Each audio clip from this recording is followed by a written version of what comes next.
मध्य प्रदेश में स्कूल गुरुजी की सुविधा के हिसाब से चल रहे हैं। गांव के स्कूलों में टीचर नहीं है, बड़े शहरों के कई स्कूलों में जरूरत से ज्यादा टीचर हैं। आपको याद ही होगा, अभी चंद रोज पहले एक आंकड़ा आया था कि देश भर की बोर्ड परीक्षाओं में 65 लाख बच्चे फेल हो गए। आपको यह भी याद होगा कि इनमें से सबसे खराब नतीजे यूपी के साथ मध्य प्रदेश के रहे थे। आज हम आपको दिखाएंगे कि एमपी के सरकारी स्कूलों में शिक्षकों की तैनाती की हालत क्या है और बच्चों की शिक्षा पर इसका कितना असर पड़ रहा है। मध्य प्रदेश में नौनिहाल कैसे पढ़ेंगे, यह सवाल इसलिए क्योंकि मध्य प्रदेश के स्कूली शिक्षा के हाल बेहाल हैं।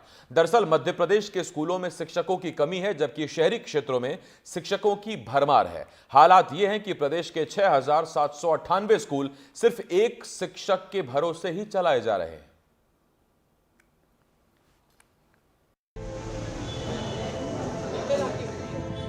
क्या लिखा है?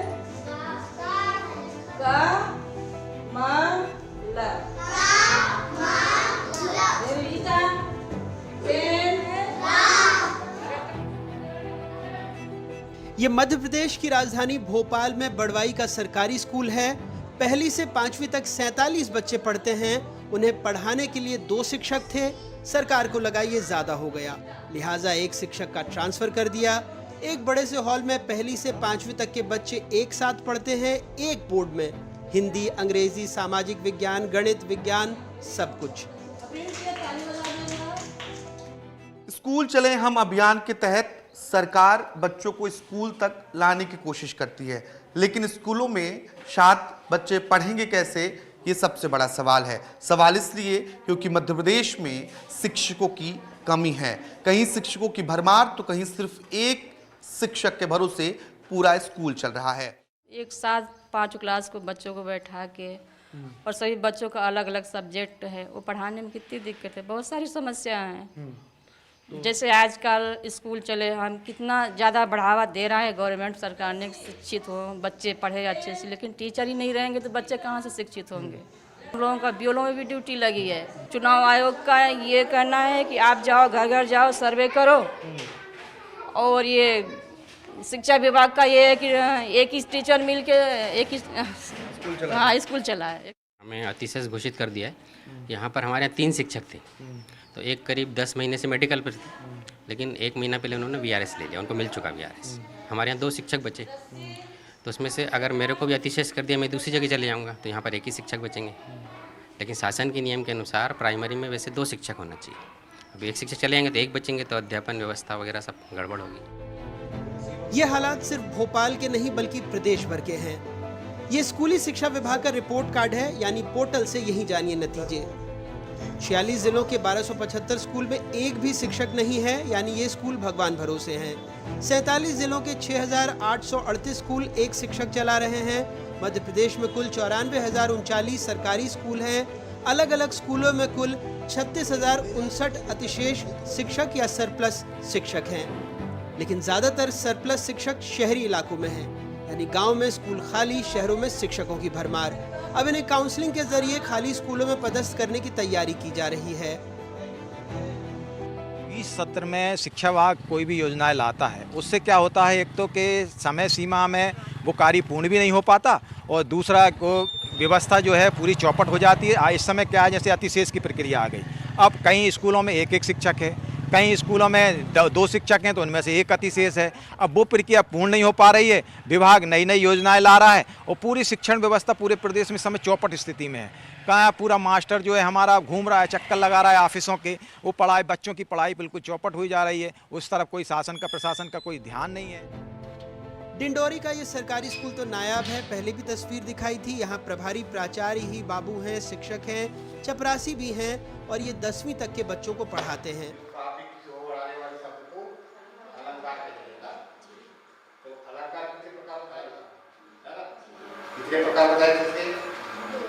अब आप समझ ही गए होंगे कि देश में अगर 65 लाख बच्चे बोर्ड परीक्षा पास नहीं कर पाते और उसमें मध्य प्रदेश अव्वल राज्यों में शुमार है, तो क्यों।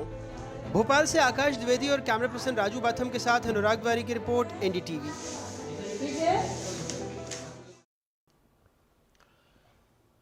तो बहुत ज्यादा हैरानी नहीं होती है जब आप ये सुनते हैं कि देश में 65 लाख बच्चे बोर्ड परीक्षाओं में फेल हुए। उसमें से अगर टॉप 2 राज्यों की बात की जाए तो मध्य प्रदेश भी उनमें शामिल है, उत्तर प्रदेश के साथ साथ, और 10वीं में फेल होने वाले बच्चों के मामले में तो एमपी अपना टॉप पर है।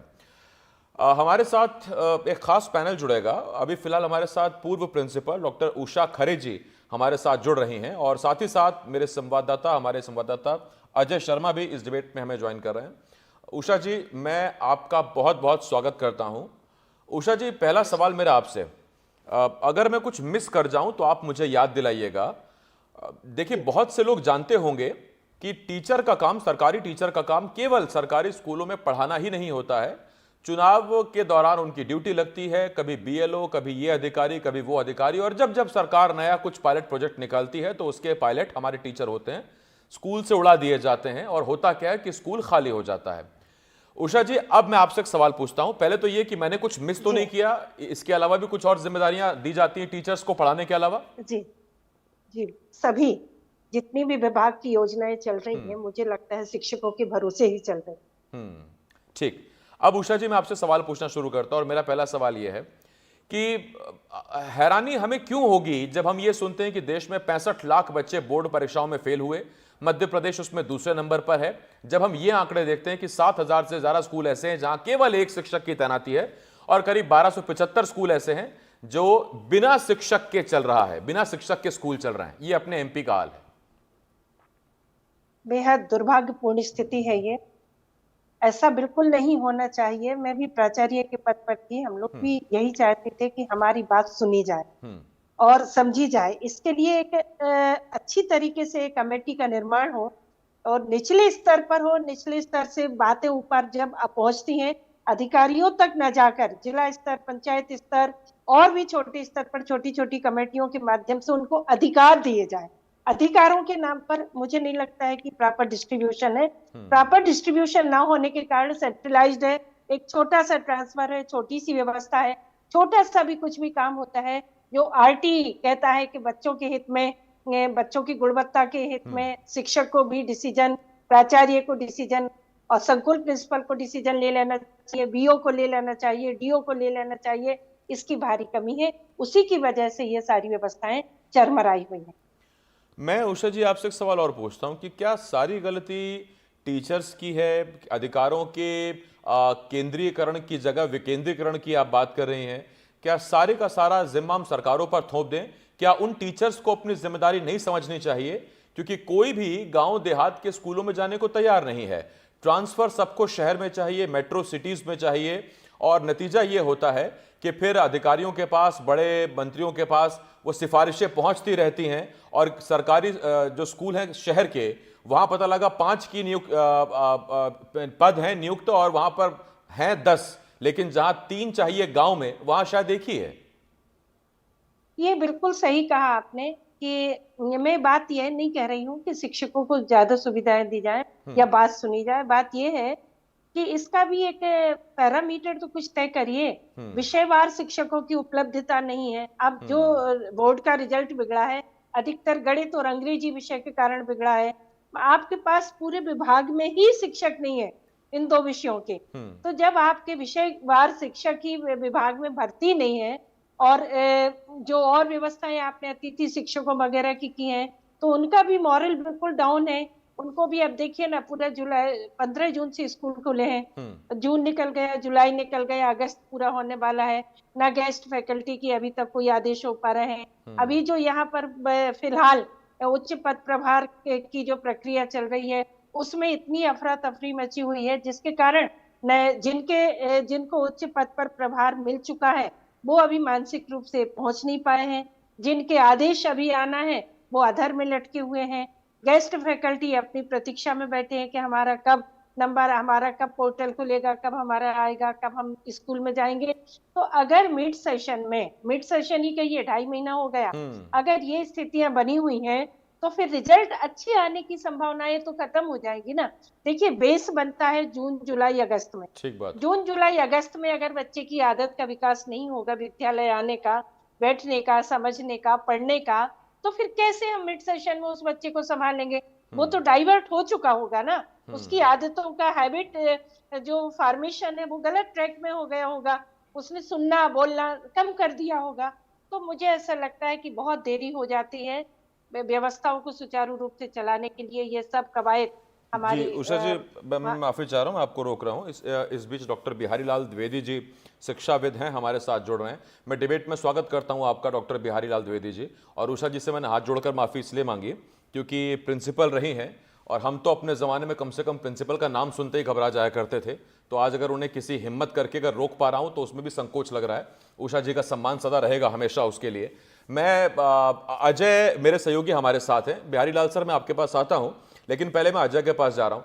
अजय, एमपी अपना अजब है गजब है। जहां टीचर पर्याप्त हैं वहां और टीचर्स की नियुक्ति, जहां टीचर्स की आवश्यकता है वहां टीचर्स नहीं। और स्थिति यह है कि बेरोजगार प्रदर्शन करते हैं, वाटर कैनन झेलते हैं, लाठी खाते हैं, और यहां हमारे पास रिक्त पद हैं लेकिन हम उन्हें भर नहीं पाते हैं। ऐसे कैसे चलेगा? देखिए आसिफ, बहुत ग्रास रूट लेवल से जुड़ा हुआ मुद्दा है शिक्षा। एक हमारे बहुत अच्छे मेरे सहयोगी आकाश द्विवेदी ने ये खबर की है, और सबसे बिल्कुल ही मध्य प्रदेश में यदि बात करें शिक्षा को लेकर तो क्या हालात हैं, ये पूरी तस्वीर साफ होती है। और एक मूलभूत ज़रूरतों में शिक्षा सबसे महत्वपूर्ण विषय है। रोजगार तो हम दिला नहीं पा रहे, हम अच्छी शिक्षा भी नहीं दे पा रहे हैं। कितना दुर्भाग्य सोच के बतौर रिपोर्टर के अलावा एक सामान्य इंसान के तौर पर सोचता हूँ तो बहुत गुस्सा भी आता है और हंसी भी आती है पूरे सिस्टम पर कि सरकारें हजारों करोड़ रुपए की योजनाएं चलाती हैं, बंदरबाट होते हैं, मुफ्त की चीज़ें दी जाती हैं, लेकिन एक स्कूल के इंतजामात, इसी राजधानी में खड़ा हूँ, एक स्कूल राजभवन के ठीक बगल में ऐसा चलता है जिसमें एक क्लास के अंदर 35 बच्चे शिक्षा लेते हैं, 5 ब्लैक बोर्ड बने हैं, 5 पे ईमानदारी से टीचर ड्यूटी करने आते हैं। कोई हिंदी पढ़ाता है, कोई अंग्रेजी पढ़ाता है, कोई संस्कृत पढ़ाता है या कोई दूसरी भाषा पढ़ाता है। बच्चे सोचिएगा कैसे कंसंट्रेट करते होंगे। आप नई नई योजनाओं में नए नए स्कूल लाते हैं, सीएम राइस के नाम पे लाते हैं, नई नई योजनाएं बनाते हैं, लेकिन हालात जस के तस रहते हैं। आप करोड़ों के टेंडर रोजाना जारी करते हैं, लेकिन हालात जस के तस रहते हैं। कौन आगे आएगा इनके लिए?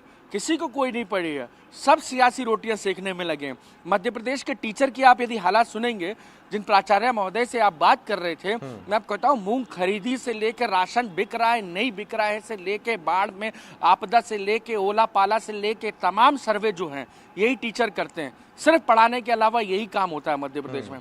यदि आज पढ़ लेते मध्य प्रदेश के बच्चे तो कहीं के कहीं होते। जो सरकारी स्कूल का जो पूरा स्ट्रक्चर है वो बुरी तरीके से नेस्तनाबूद है, बुरी तरीके से खराब है। पिछले कुछ महीनों पहले की बात करूं तो बजट लैप्स हो गया था आसिफ। कई 100 करोड़ रुपए का बजट था जो स्कूलों के मेंटेनेंस, स्कूलों के रख रखाव से रिलेटेड तमाम मदों के लिए आवंटित किया गया था, लेकिन वो बजट लैप्स हो गया।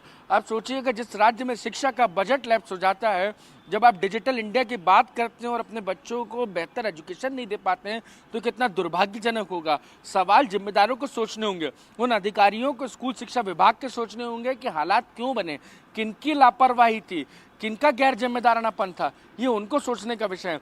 हम नियम कायदे की बातें कर लेंगे आसिफ, आप और हम बैठ के मुद्दे बता देंगे, फैक्ट्स फाइंडिंग कर देंगे कि ये हालात हैं। दूसरी बात, कुछ देर बाद हम यहाँ से उठ जाएंगे, लेकिन सबसे ज़्यादा संकट उनका होगा जो बड़ी शिक्षा ले नहीं सकते हैं निजी स्कूलों में जाके, जो सरकारी स्कूलों के भरोसे हैं, उनकी क्या स्थिति हो रही होगी, ये सहज अंदाजा लगाया जा सकता है। ये वाकई देखिए एक जनरल डिबेट से अलग, जैसा अजय आपने कहा कि मन को झकझोर देने वाली ये स्थिति है। डॉक्टर बिहारी लाल जी हमारे साथ जुड़ रहे हैं, आप शिक्षाविद हैं। डॉक्टर साहब, मेरा आपसे एक सवाल है। देखिए सर, कहते हैं ना एक चक्र होता है, कुचक्र होता है। ये ऐसा कुचक्र है कि आप अभी बच्चों को शिक्षा दे नहीं पा रहे, ये एक स्थिति है, और आज से 12-15 साल बाद यही बच्चे बेरोजगार बनेंगे, मजदूरी करेंगे, और फिर वो अपने बच्चों को अच्छी शिक्षा नहीं दे पाएंगे क्योंकि वो अच्छा नहीं कमा पाएंगे।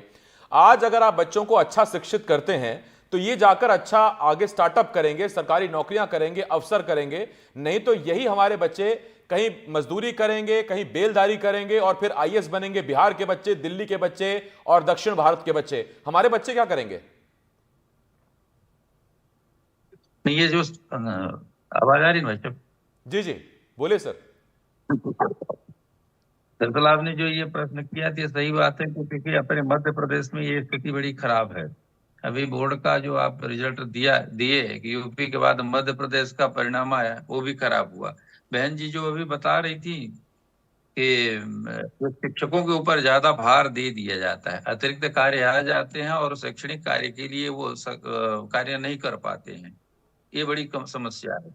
साथ ही इसके एक और है कि जो नगरीय क्षेत्रों में ज्यादातर लोग अपना पोस्ट चाहते हैं कि हम नगरीय क्षेत्रों में हमारे पदस्थापना हो जाए, जबकि ग्रामीण क्षेत्र में जहाँ बच्चों का बहुत स्कोप है और छोटे बच्चे जो हैं और ग्रामीण बच्चे जो हैं तो शहरों में पढ़ने की क्षमता नहीं रखते हैं, तो ये निश्चित है सरकार के इस संबंध में रखना चाहिए। और अगर ऐसे व्यवस्था नहीं करेंगे तो ग्रामीण बच्चे ही ज्यादातर पलायन भी कर रहे हैं। आज जो पलायन की स्थिति आ रही है तो सर ये भी है निश्चित कि वो पलायन करेंगे तो कहीं ना कहीं हमारी वो डेमोग्राफी भी चेंज होती है और हमारे उसमें जो हमारी संस्कृति और संस्कार है वो भी कहीं ना कहीं क्षीण होते हैं।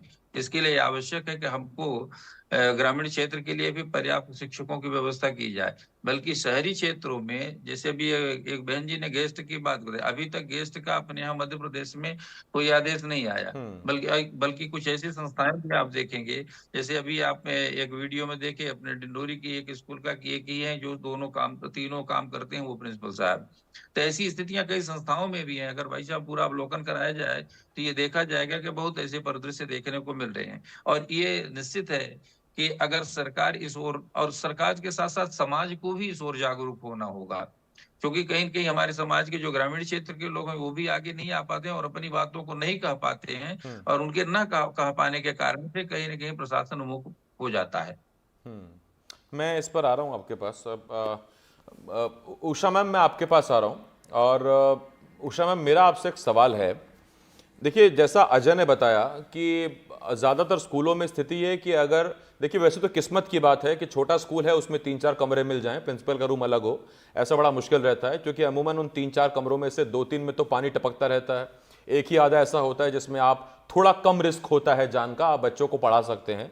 वहाँ पर भी तमाम बच्चे इकट्ठे कर लीजिए, 3-4 बोर्ड बना दीजिए, एक टीचर कहे 2 एकम, पीछे से बच्चा कहे एप्पल, है ना, आप कहें कि 2 दूनी, पीछे से बच्चा कहे राम घर को जाता है, तो ये कैसे फोकस होगा? आप लोग कैसे फोकस कर पाते हो? और जिस स्कूल में आप थे रिटायरमेंट के आखिरी वक्त में, वहां सब ठीक था? वहां पर्याप्त शिक्षा थी स्कूलों की या नहीं थी, बच्चों टीचर्स की?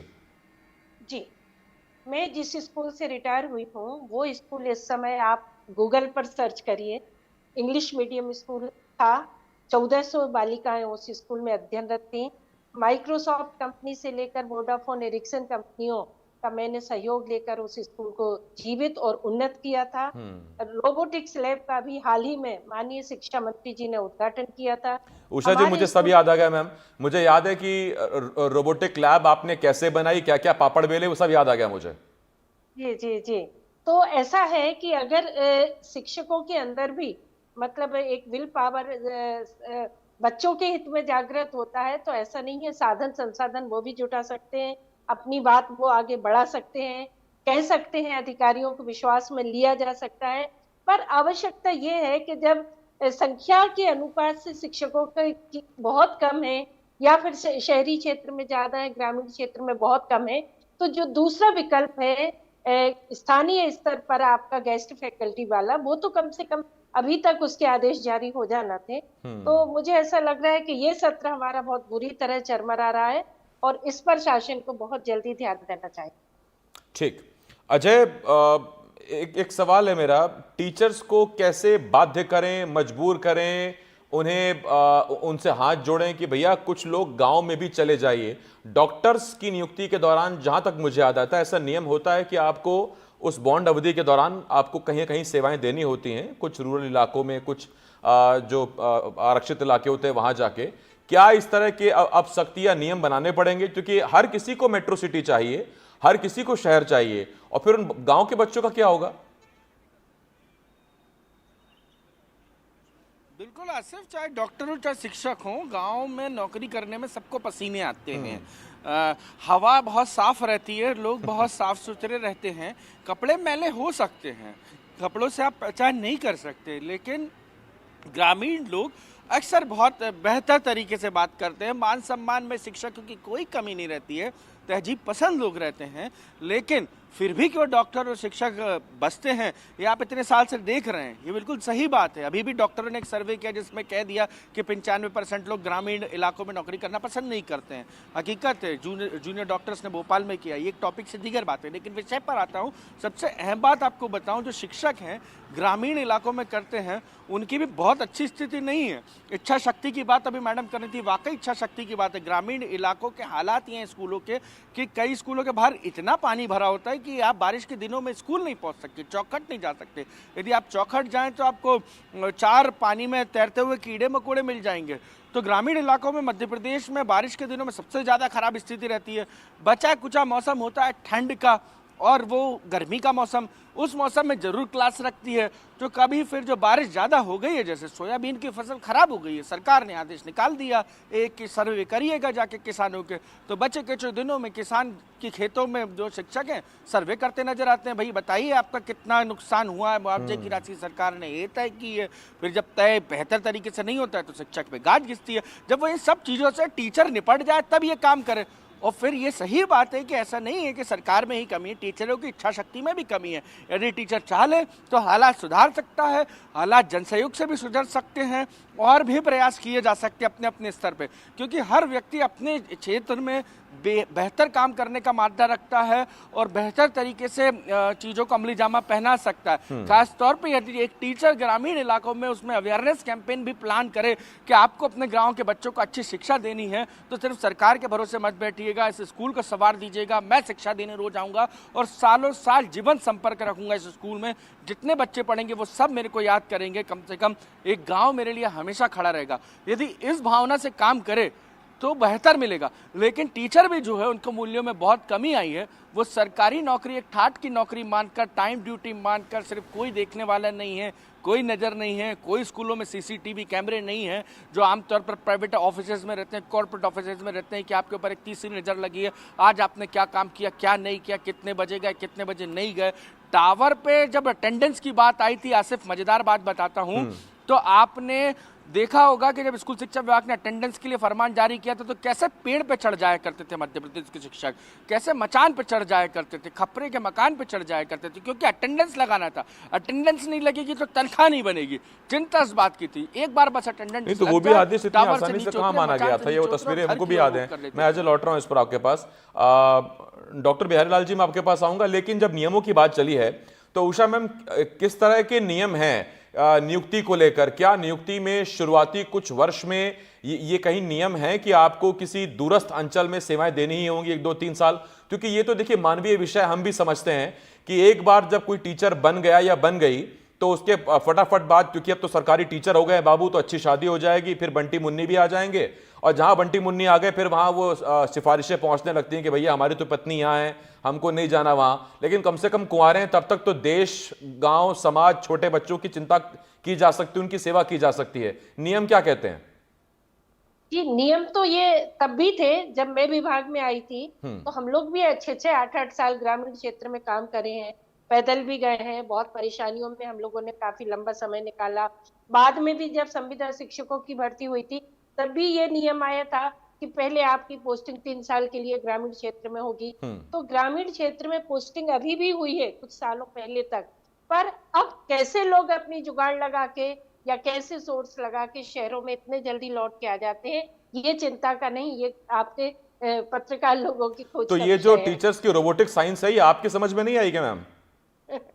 अब सर, मैंने भी काफी ग्रामीण क्षेत्र में नौकरी की है, उसके बाद शहरी क्षेत्र में जब मुझे काम करने का मौका मिला तो अब मैं यहाँ हूँ, तो मैं अपना स्कूल कंसंट्रेशन पे कर रही थी, अपनी बच्चियों को ज्यादा अच्छे से देख रही थी, और भीड़ भाड़ वाले इलाके में जहांगीराबाद में मेरा स्कूल है था, तो अब मैंने ज्यादा बाहर रुचि नहीं ली। बहरहाल मैं अब रिटायरमेंट के बाद मैं जो सुन रही हूँ, पढ़ रही हूँ, समझ रही हूँ कि अब इस सत्र की व्यवस्थाएं शीघ्र सुधरनी चाहिए, अन्यथा हम लेट हो जाएंगे सत्र को। मैम, वो आपका स्कूल था नहीं, वो आपका स्कूल है, और जहाँ तक मुझे लगता है वहाँ के बच्चे आपको आज भी याद करते हैं और जिंदगी भर याद करते रहेंगे। और मिसाल देंगे आपकी कि हमारी एक उषा मैम भी हुआ करती थी, जितना मैं जानता हूँ आपको या जितना आपके द्वारा किए गए कामों को मैं जानता हूँ।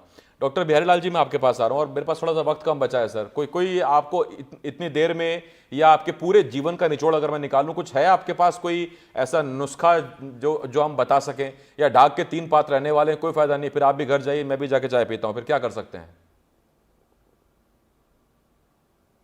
नहीं सर, अगर दीदी ने बोला नहीं हुई कि अगर शिक्षक की इच्छा शक्ति हो जाती है तो समाज में बड़ा परिवर्तन हो जाता है। अरे ये कोई अपनी बात नहीं, चाणक्य जी ने कहा था अगर समाज में परिवर्तन है, बच्चों को जागरूक करना है या कोई नई चीज देनी है तो शिक्षक दे सकता है। किंतु वर्तमान परिदृश्य ऐसा बन चुका है कि सब शिक्षक शहरी क्षेत्र का चयन करते हैं। और सबसे बड़ी बात है इसमें सरकार को एक्टिव होना चाहिए कि प्रत्येक को अनिवार्य कर दे, उसके सेवा का 1/4 कम से कम वो ग्रामीण क्षेत्र को दे। अगर ये स्थिति निर्मित कर देगा तो निश्चित है कि हमारे वो ग्रामीण से जो वो प्रतिभाएं हैं। अच्छा, अब सर आपको एक बात और बता दूं, मैं बेसिक डिंडोरी में रहता हूँ, तो डिंडोरी में प्रतिभाओं की कमी नहीं है, लेकिन उन प्रतिभाओं का उपयोग कैसे किया जाए ये बहुत अनिवार्य है और ये शिक्षक पर ही आधारित है। आत्मनिर्भर के भारत में मैं अपने महाविद्यालय में खुद कार्यक्रम कराता हूँ और बहुत बच्चे आए हैं जो पुरस्कृत भी हुए हैं और वो काम कर रहे हैं। लेकिन वो चूंकि हमारी इच्छा शक्ति है कि हमारा बच्चा कैसे अन्य विषयों की ओर आगे जा सकता है और वो बढ़ सकता है, लेखन के क्षेत्र में भी जा रहे हैं। और गांव के जो ग्रामीण क्षेत्र के हैं वो बहुत अच्छे कोई डांस के प्रतियोगिताओं में जा रहे हैं। अन्य जो भी आज वर्तमान में जो राष्ट्रीय शिक्षा नीति 2020 के अनुसार आए हैं उनमें हर जगह लड़के दौड़ रहे हैं, लेकिन शिक्षकों का कहीं ना कहीं फेल्योर ऐसा दिखता है। ठीक नहीं, देखिए मुझे कम से कम व्यक्तिगत तौर पे कई जगहों पर मुझे इसमें छिद्र दिखाई देते हैं, छोटे छोटे लूपहोल्स दिखाई देते हैं। हम सबको उधर गौर करना होगा। जैसे अजय ने बताया या उषा मैम आपने बताया, बिहारी लाल सर आपने बताया, इसमें हर क्षेत्र से कुछ ना कुछ आहुति की आवश्यकता है। सरकार अपने स्तर पर भर्तियां निकाले, ट्रांसफर्स का ख्याल रखे, टीचर्स अपनी जिम्मेदारी समझें, क्योंकि देखिए गुरु तो वो हैं जिनके चरणों में दंडवत होने में हमारा ही सम्मान है, हमें बड़ा अच्छा लगता है। आज तक यही छवि हमारे देश में बनी हुई है, बनी थी और हमेशा आगे रहेगी। थोड़ा टीचर्स को भी इस पर गौर करना होगा कि अगर वो नहीं जाएंगे तो फिर कौन जाएगा। ये भी एक तरीके की सेवा है। अगर फौजी मना कर दे जाने से सियाचिन और कहे कि मैं टाइगर हिल नहीं जाऊंगा या करगिल नहीं जाऊंगा, मेरा तो परिवार यहाँ रहता है दिल्ली में, भोपाल में, बड़ी समस्या हो जाएगी। तो हर किसी को अपना जिम्मेदारी समझनी होगी। अजय, बहुत धन्यवाद है आपका। उषा मैम आपका और बिहारी लाल सर आपका बहुत बहुत धन्यवाद हमारे साथ जुड़ने के लिए।